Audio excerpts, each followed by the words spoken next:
Premier exercice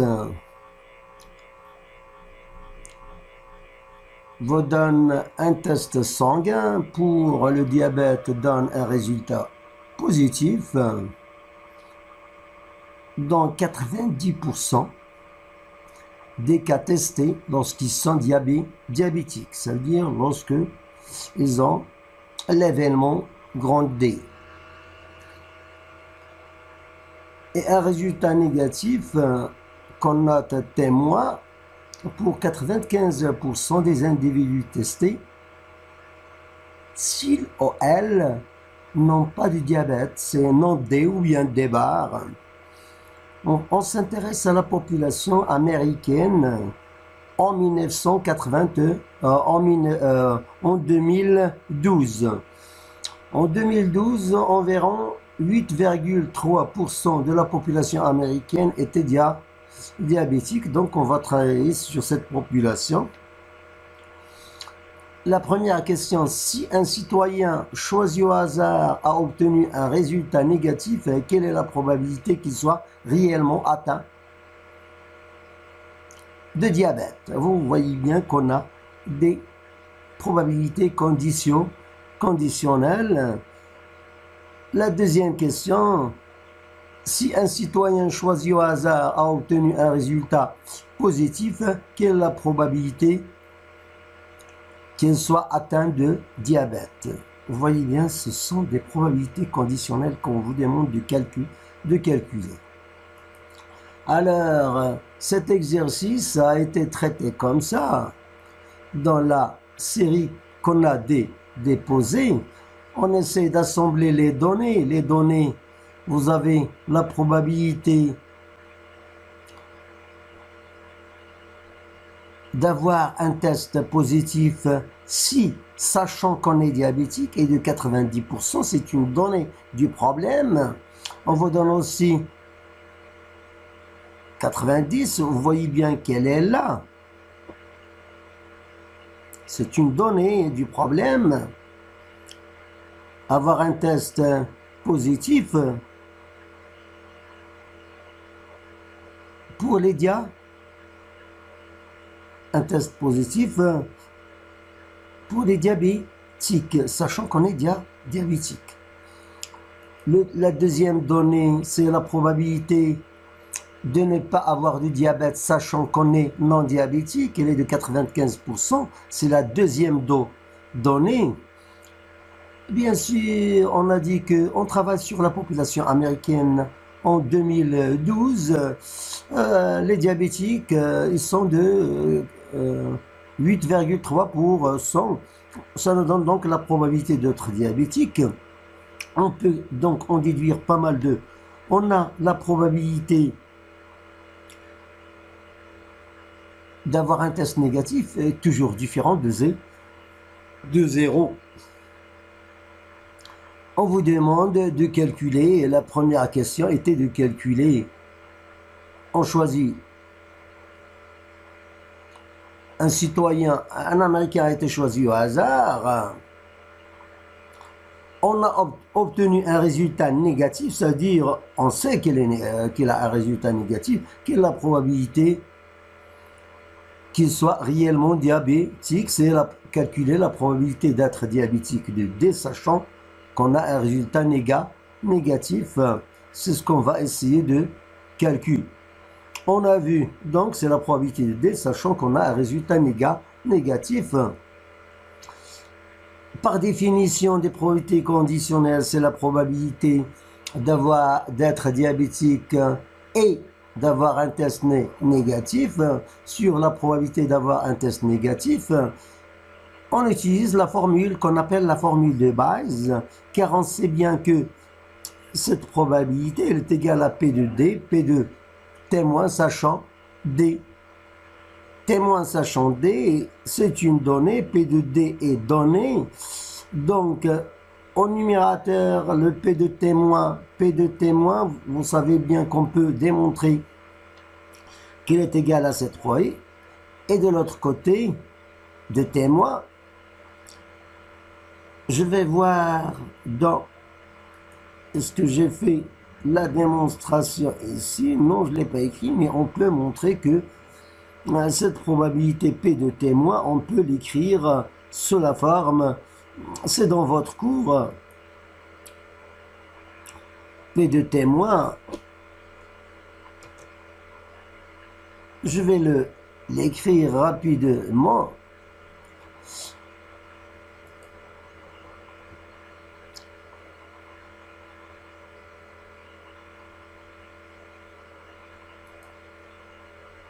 Je vais l'écrire ici parce que normalement ça ne va pas me déranger. P de témoin, vous savez bien que P2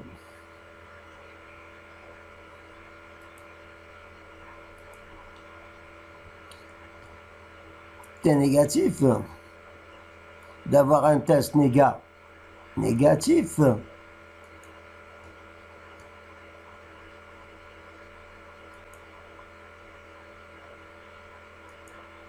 j'aurais dû faire simplement, je ne le vois pas ici, j'aurais dû le copier, et vous voyez bien qu'on perd un petit peu de temps, c'est malheureux. P de témoin, elle est égale, à quoi? Ça prend du temps, oui, non. P de témoin,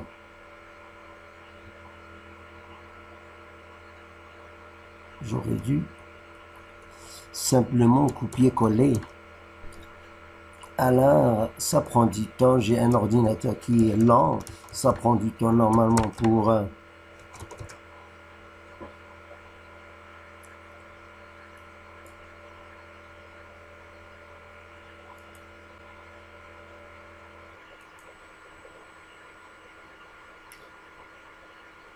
Je reprends.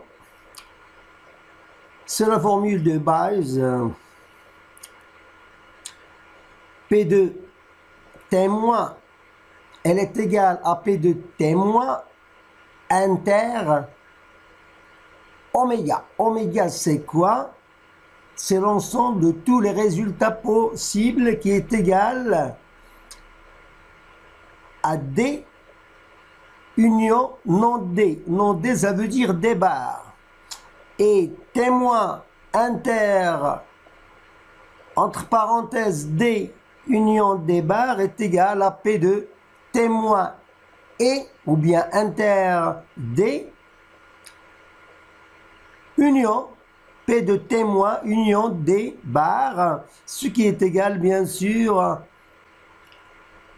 à la somme des probabilités, car les deux événements T union D et T témoin union D et témoin union témoin inter D et témoin inter D bar, ce sont des événements qui sont incompatibles. Ça nous donne donc cette somme, ce qui est égal, en utilisant la formule de base, exactement à ce résultat. P de témoin sachant donné n'est pas donné. Ce qui a été donné, c'est P de témoin sachant D bar. On sait bien que elle est égale à 1 moins P de T plus sachant D. Bien sûr, le D bar, la probabilité de D bar n'est pas donnée. Ce qui a été donné, c'est P de D. P de D bar est égal à 1 moins P de D. Et ça nous donne donc notre résultat. Il suffit de remplacer par les valeurs données. Et le calcul fait en utilisant Excel nous donne ce résultat. Vous voyez bien que c'est une probabilité faible. C'est normal d'être diabétique alors que le test est négatif. On va passer donc à la question qui suit. On vous demande de calculer la probabilité d'être diabétique, sachant que le test est positif. Bien sûr, cette probabilité devrait être forte, mais parfois, bien sûr, vous savez bien en biologie qu'on peut avoir un test positif alors qu'on n'est pas diabétique. qu'on n'est pas diabétique lorsqu'on vient de manger. On applique donc la formule de base. Ça nous donne ici directement, puisqu'on a vu dans la première question la technique, c'est P de D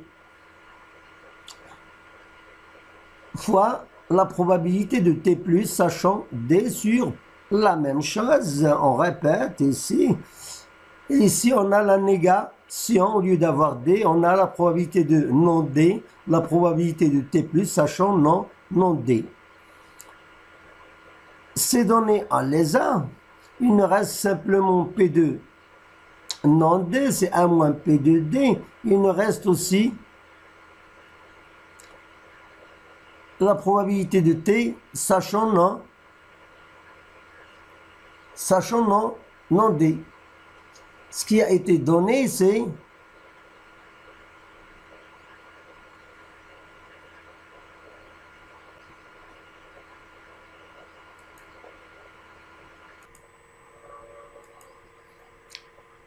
alors, je viens de voir ici que j'ai ici une petite erreur, car le conditionnement, ça devra être par non D. Par non D, donc il y a une petite erreur ici que je vais corriger maintenant. Je vais copier ici celui-là. Alors, copier, celui-là est faux. Donc faites la correction si je ne l'ai pas corrigé sur... On va coller. Alors, celui-là, il n'est pas donné. Ce qu'on nous a donné, c'est P de témoin, sachant non D. On va revenir aux données. Ils sont là. P de témoin, sachant non D. Donc, on revient ici. Donc, ici, j'aurai le témoin. C'est normal. Donc, c'est le complément. C'est le complémentaire. Vous voyez bien, j'ai mis le 6 au lieu du moins. Voilà, c'est bon. Alors maintenant, bien sûr, on a ici, ce sont des données. On va remplacer. En remplaçant P de témoin, sachant non D, on sait bien que cette probabilité, elle est de combien? 0,95. Donc, on devrait récupérer 0,05. C'est ce qu'on va voir, car j'aimerais bien que... Ouais, oui, il est là. Donc, ce qui a été fait, c'est une petite erreur de coupage. Donc, le résultat est bon. On remplace par les valeurs et ça nous donne 0,620 à peu près, 0,62. C'est un très bon résultat. On passe à l'exercice suivant. C'est un exercice 2. Le nombre de pétales grand X d'une fleur est une variable aléatoire sur la population des fleurs qu'on considère. J'ai donné ici une petite image. Pour cela, on voit bien qu'on a 5, 4 et ainsi de suite. La distribution, donc le nombre de pétales est une variable aléatoire définie sur la population des fleurs. La distribution de X, c'est une variable aléatoire qui est discrète. L'ensemble de ces valeurs peut prendre des valeurs entières. Ici, bien sûr, vous voyez bien la distribution de probabilité de X, P de X, qui est égale à la Px, qui est à la probabilité que grand X soit égal à petit x. Dans ce cas-là, pour ce genre de fleurs, ce qu'on a observé, c'est de 3 jusqu'à 7. Donc, pour cet ensemble, on a donné les probabilités. La distribution a été donnée pour parler. Ceux qui travaillent sur les fleurs, ce sont des fréquences, bien sûr. On voit bien que ça nous donne l'ensemble des valeurs de X, l'ensemble des probabilités pour chacune des valeurs. Ce qui reste ici, c'est le total et la probabilité de grand X égale à 5. Donner le type de la variable grand X, les valeurs manquantes de la ligne de sa distribution de probabilité, puis calculer et représenter dans une troisième ligne le tableau de la fonction de répartition ou bien les probabilités cumulées. En voilà la première question. La deuxième question, c'est de représenter graphiquement la distribution de probabilité de la fonction de répartition de grand X. On peut aussi représenter la distribution et la fonction de répartition. Calculer le mode, on peut en déduire donc le mode, la médiane, la moyenne, la variance et l'écart type de cette variable. Et la quatrième question, c'est de calculer la probabilité que grand X soit supérieur à strictement à 3.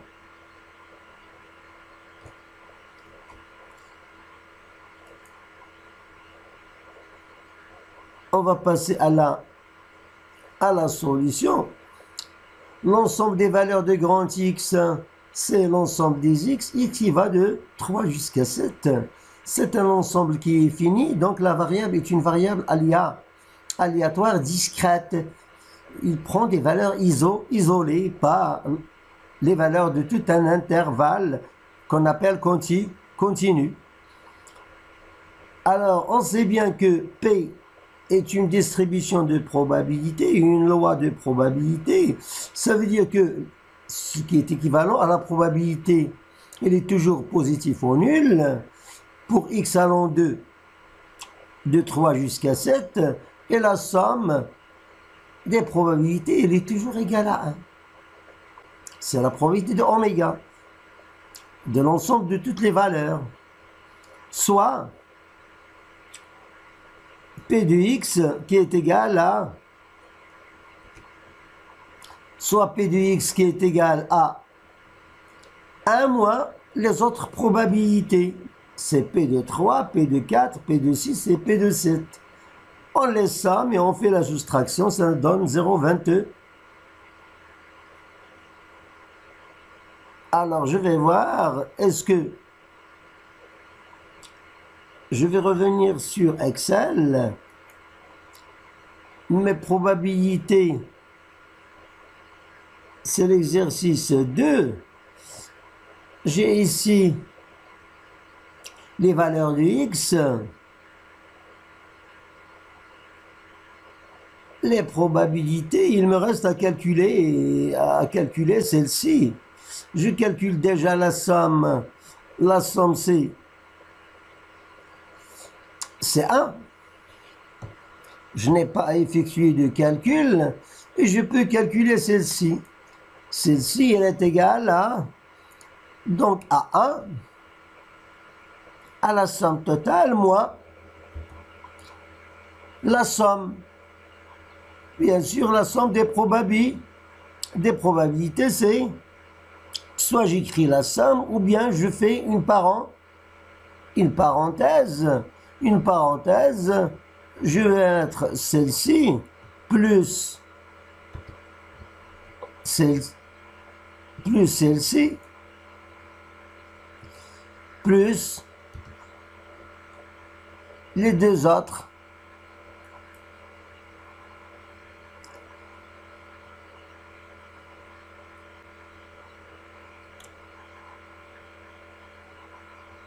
Et je peux rajouter ici le plus. Je suis ici à C6, l'autre ça devrait être C5.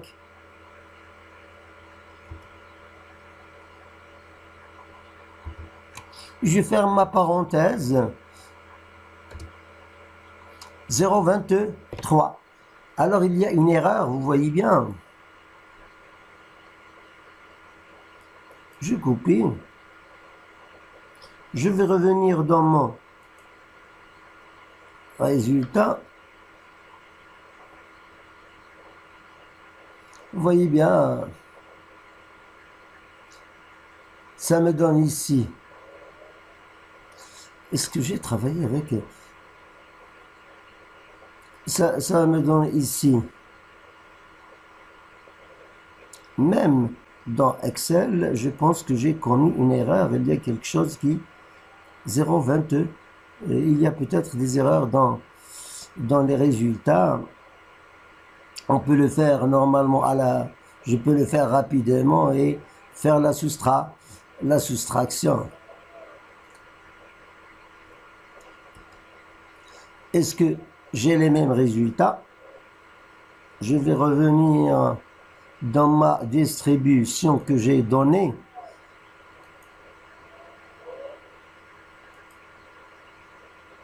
Vous attendez, j'ai un petit problème. 0,20.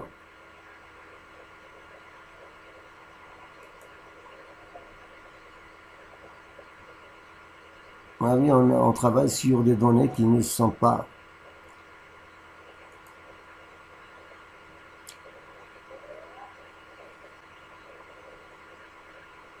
Alors là, j'arrête.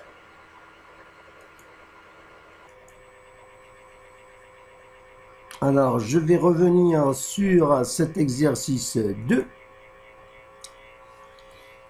Exercice 2. Le nombre de pétales X d'une fleur est une variable aléatoire sur la population des fleurs. La distribution de probabilité de X est donnée par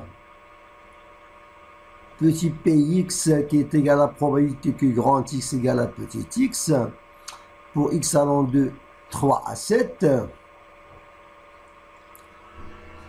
Elle est donnée dans le tableau suivant, sauf la probabilité pour x égale à 5 et la somme des probabilités.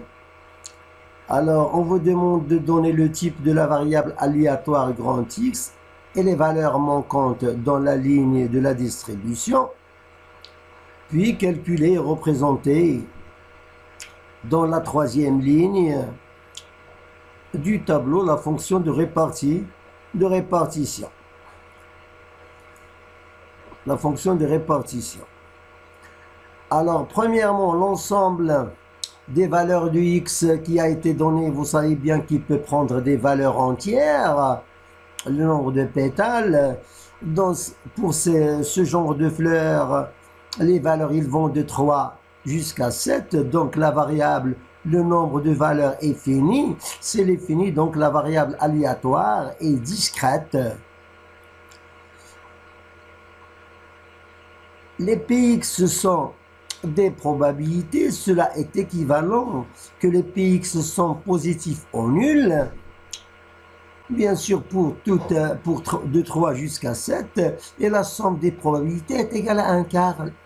La somme des probabilités d'une variable aléatoire est égale à 1 dans le cas discret, sinon c'est l'intégrale sur l'ensemble de toutes les valeurs qui est égale à 1 dans le cas continu.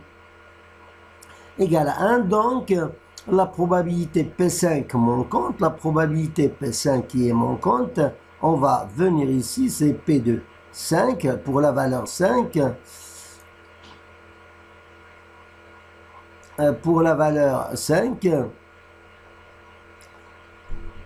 la somme des probabilités, j'avais une erreur, donc essayez de corriger.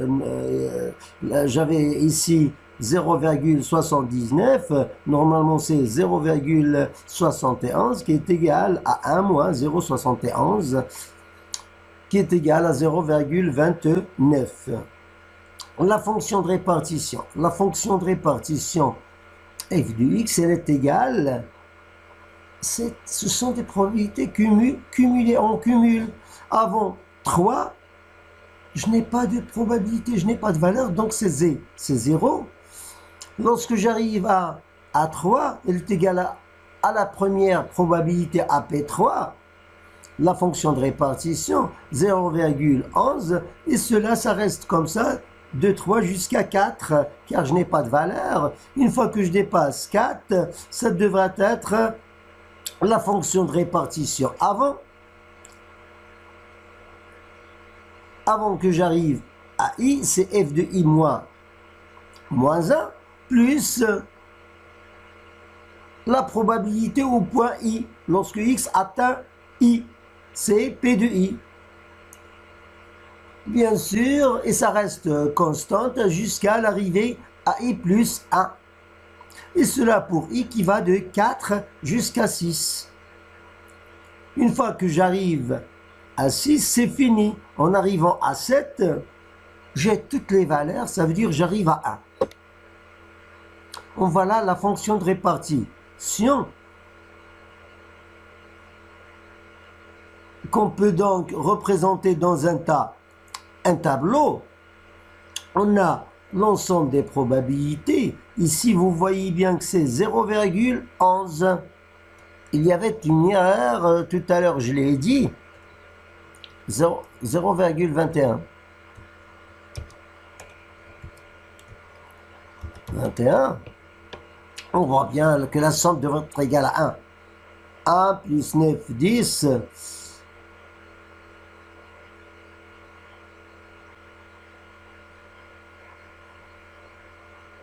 Il y a quand même. Je vais revenir et faire la correction.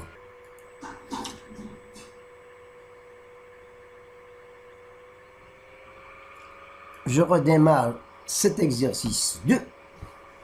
Alors, je reviens sur l'exercice 2 depuis le début. Alors, il faut couper ce qui était avant.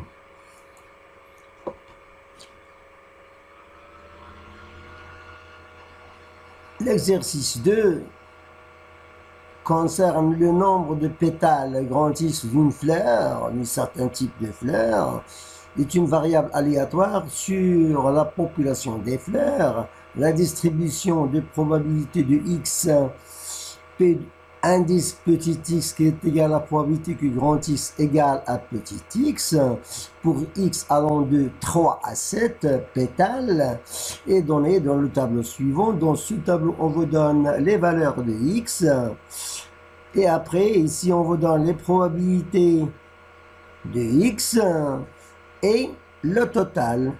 Premièrement, on vous demande de donner le type de la variable grand X, les valeurs manquantes de la ligne de sa distribution, puis calculer et représenter dans une troisième ligne la fonction de répartition.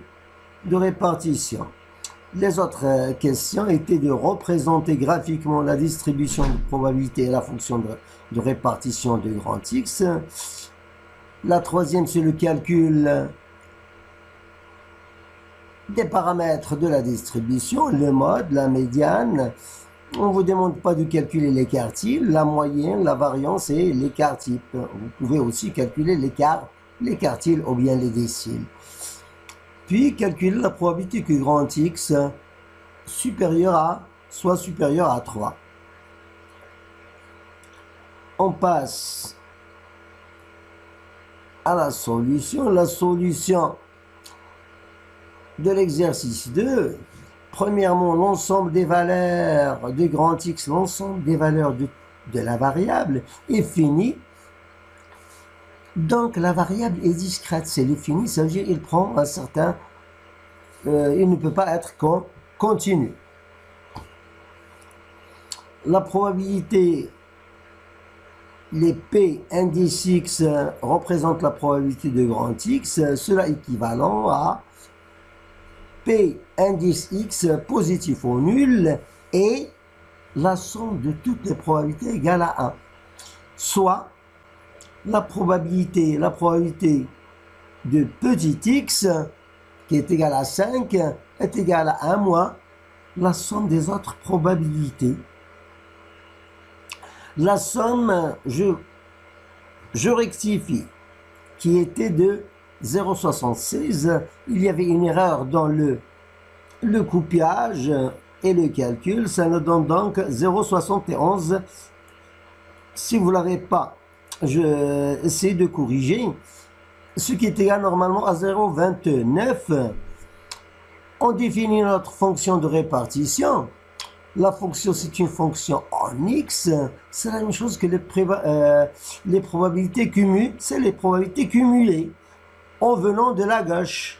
C'est une fonction croissante, on ne s'intéresse pas à la fonction de répartition décroissante. Donc, la première valeur, elle est nulle jusqu'à l'arrivée au point 3. Il prend la valeur P3, qu'on appelle grand F de 3, c'est la fonction de répartition. Il va rester invariante jusqu'à l'arrivée en 4. En 4, il va prendre P3 plus P4, car on cumule. Donc, la formule d'une manière générale, elle est égale à F de I-1, c'est-à-dire la fonction de répartition au point I-1, plus la probabilité en I.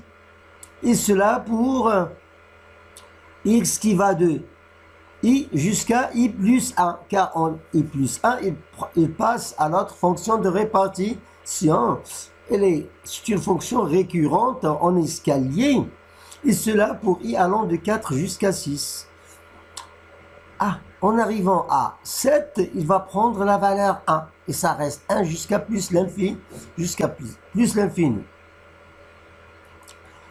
Je remplis donc, je donne le tableau. La première ligne, c'est les valeurs de x. La deuxième ligne, c'est les probabilités et leur total. Et la troisième ligne, c'est la fonction de répartition. On peut donc donner les représentations graphiques.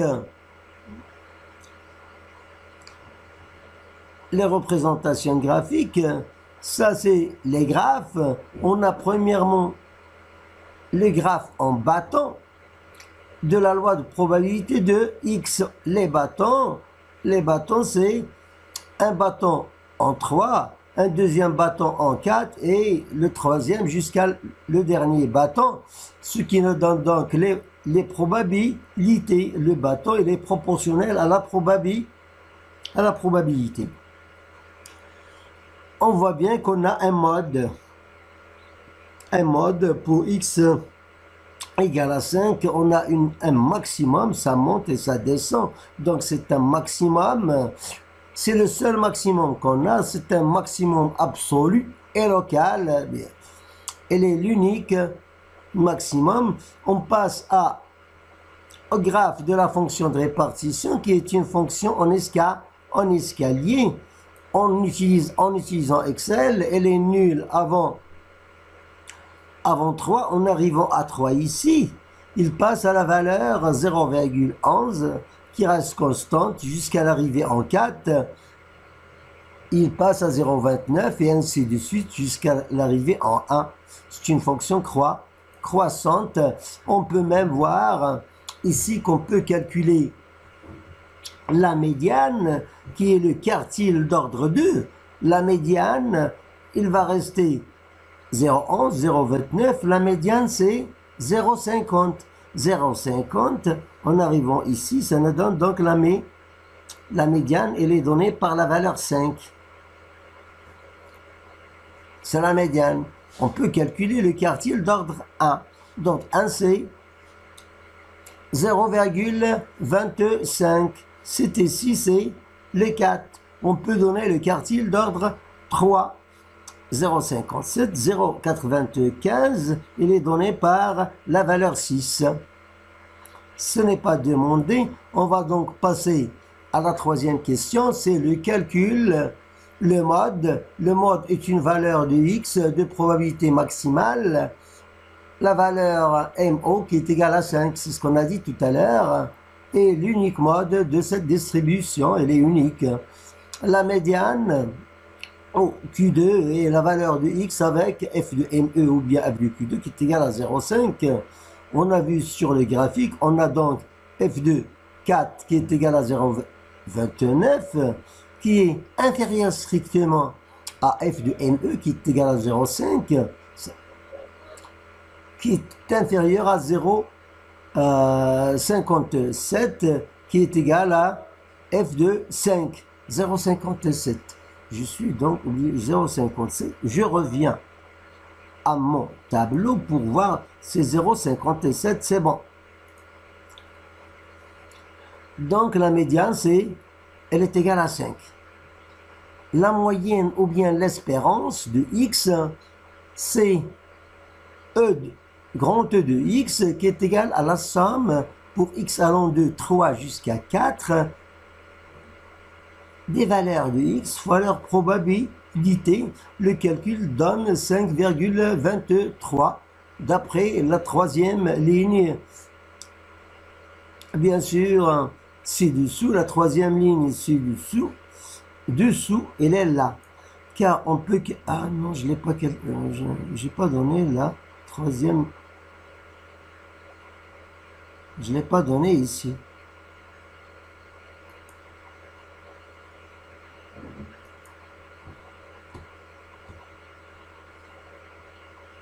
Est-ce que j'ai donné? Je vais voir. XPX. Ah oui, je les ai donnés. Ils sont là. XPX. On peut calculer les XPX. XPX. Faire la somme, ça donne 5. Ça, c'est pour le calcul de la moyenne.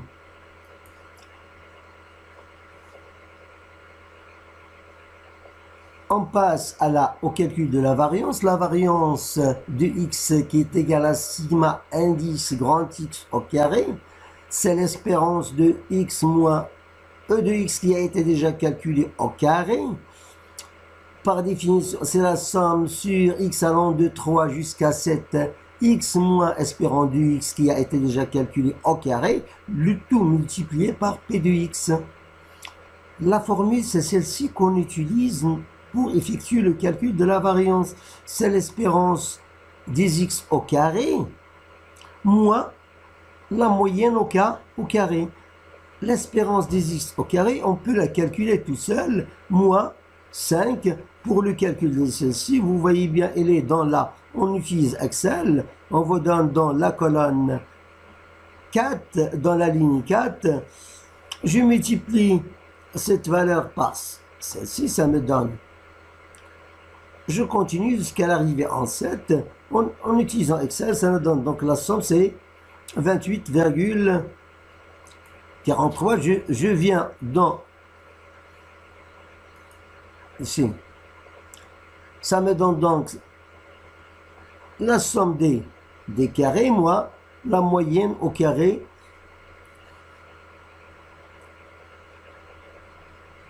La moyenne au carré, ce qui est égal à 1,605 d'après la quatrième ligne du tableau. Bien sûr, la quatrième ligne du tableau.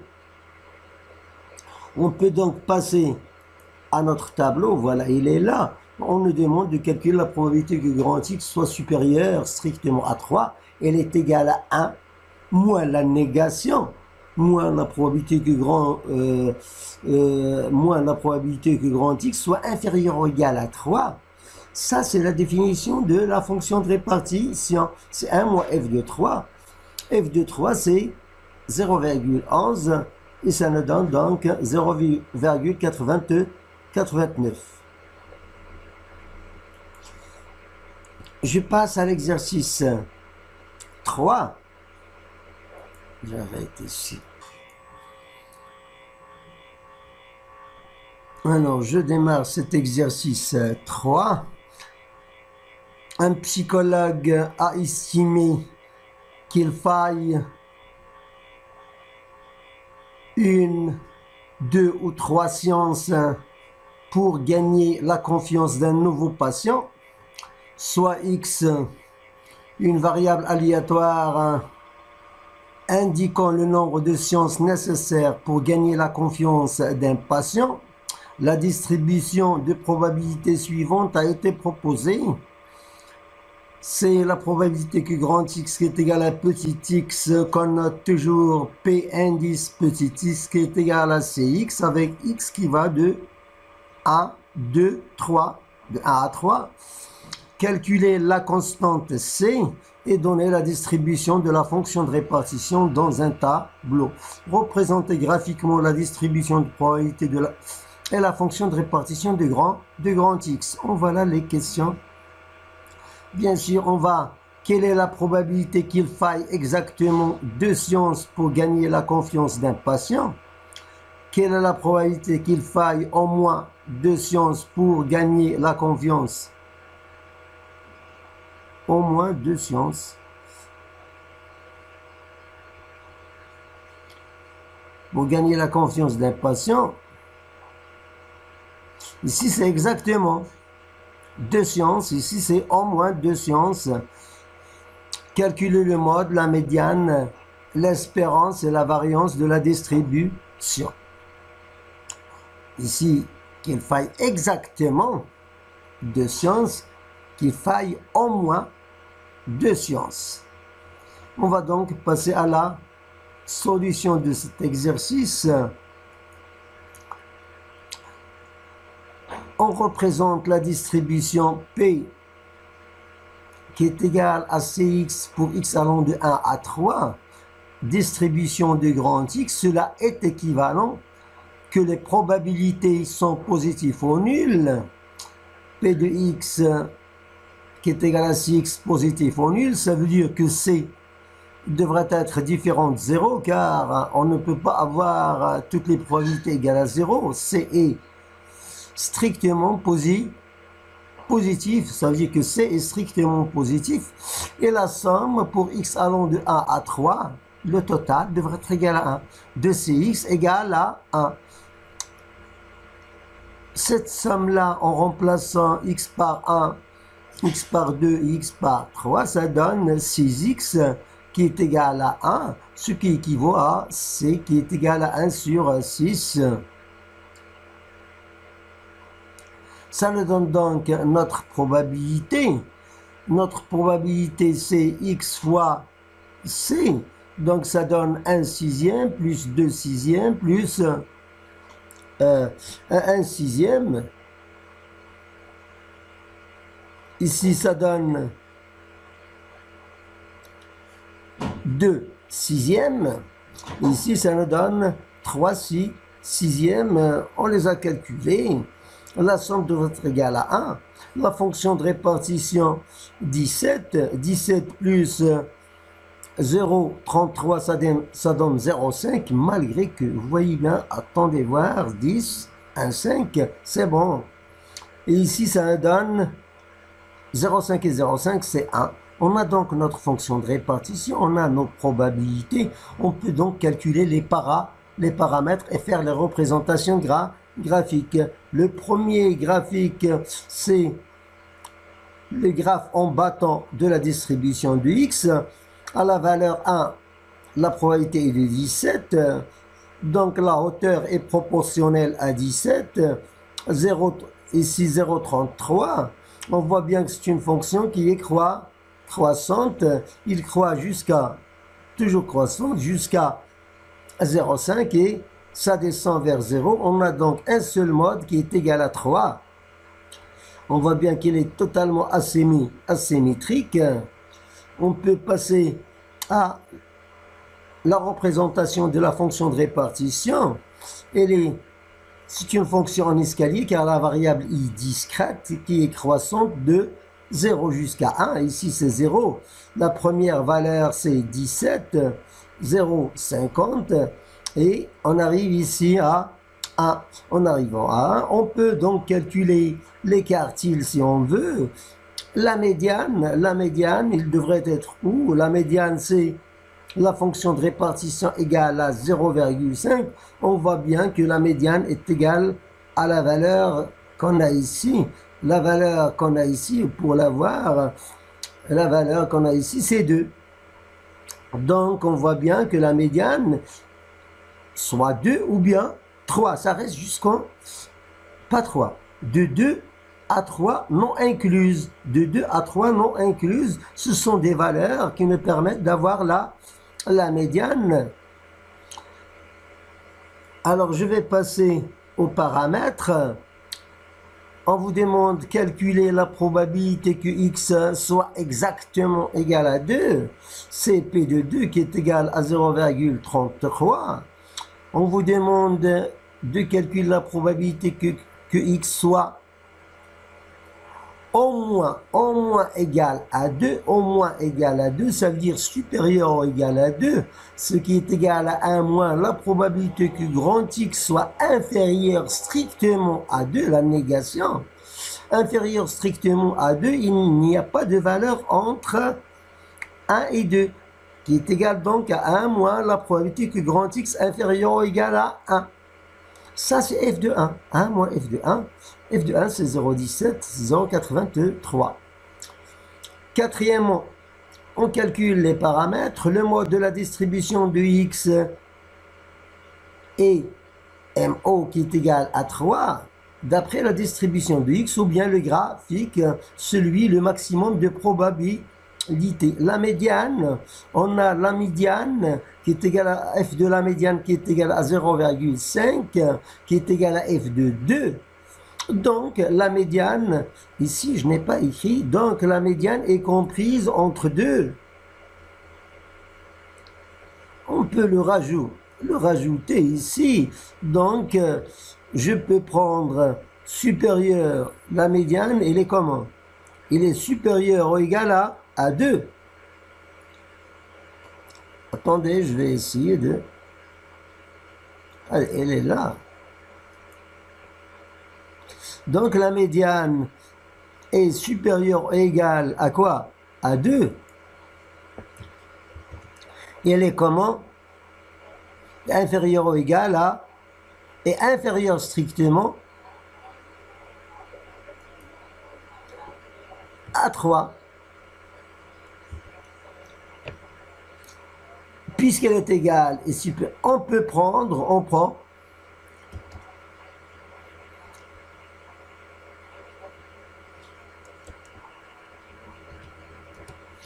il faut prendre la moyenne. On prend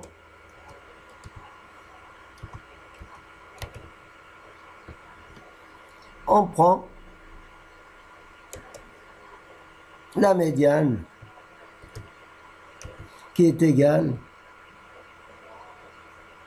Alors là, c'est bon.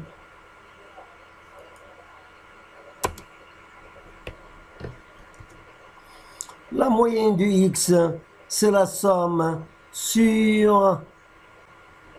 pour X allant de 1 à 3, de X fois P indice X, ça nous donne cette somme-là, qu'on calcule, elle est égale à 2,33. D'après la troisième ligne du tableau ci-dessous, j'ai utilisé la même chose que pour l'exercice précédent. On voit bien, on veut calculer la variance. Vous voyez bien, xpx, on calcule xpx, 17, je multiplie par 2, je multiplie par 3 et je fais la somme en utilisant Excel ou bien en utilisant une calculatrice en utilisant la parenthèse. Pour le calcul de la variance, on l'a vu tout à l'heure, la variance du x qui est égale à sigma x au carré, qui est égale, je prends directement cette formule, à l'espérance du x au carré moins e de x, le tout au carré. Celui-là, on l'a déjà calculé. Donc, ce qui est égal à la somme au carré 1 au carré P1 plus 2 au carré P2 et ainsi de suite jusqu'à la dernière valeur, moins le carré de la moyenne, ça me donne ici 6. Qu'est-ce que j'ai ici? Attendez, je vais voir.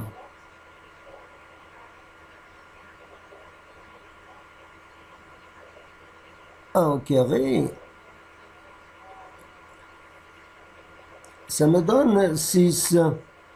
6, moi, ça donne 0,56.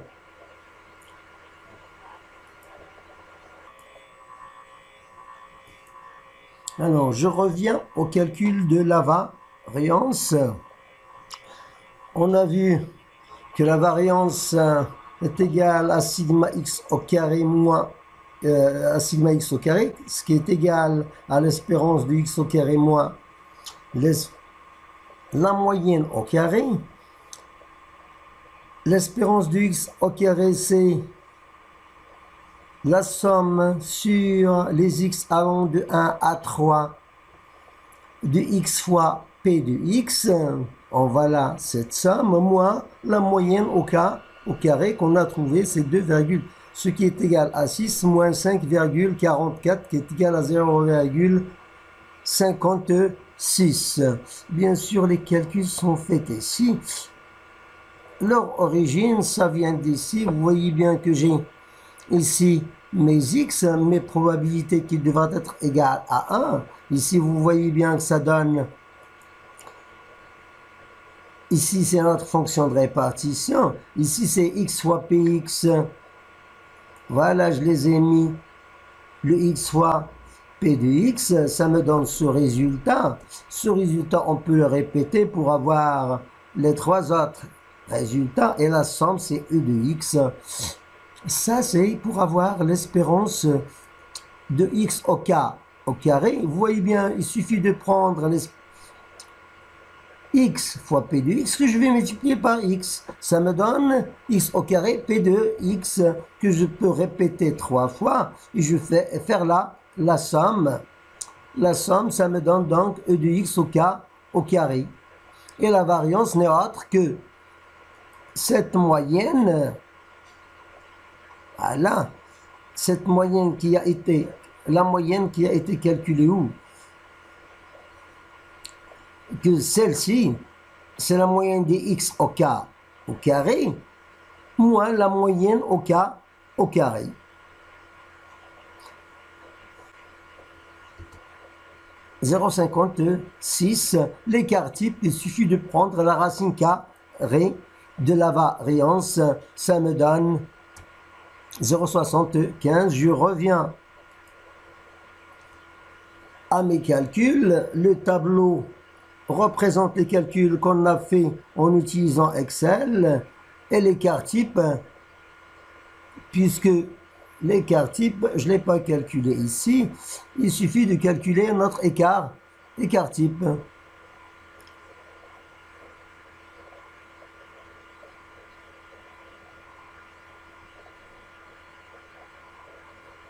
L'écart type, on peut le mettre ici.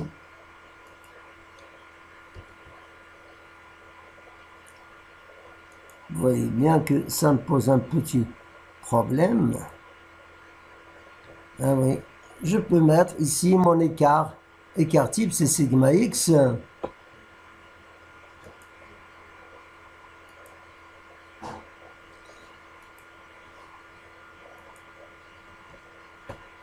Qui est égal à la racine à la racine carrée, bien sûr.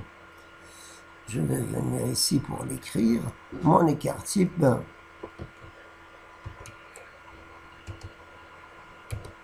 c'est la racine carrée que je vais copier à partir d'Excel.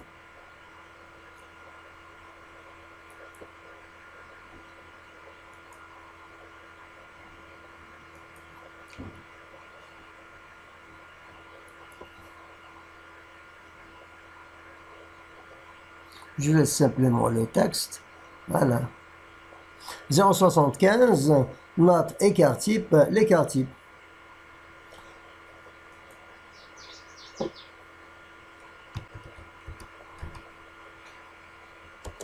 Soit sigma x. Et l'écart type de là.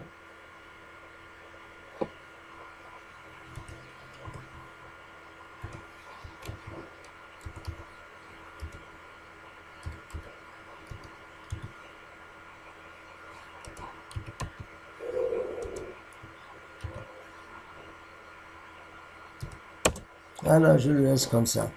Et on arrête cette série. C'est la dernière série.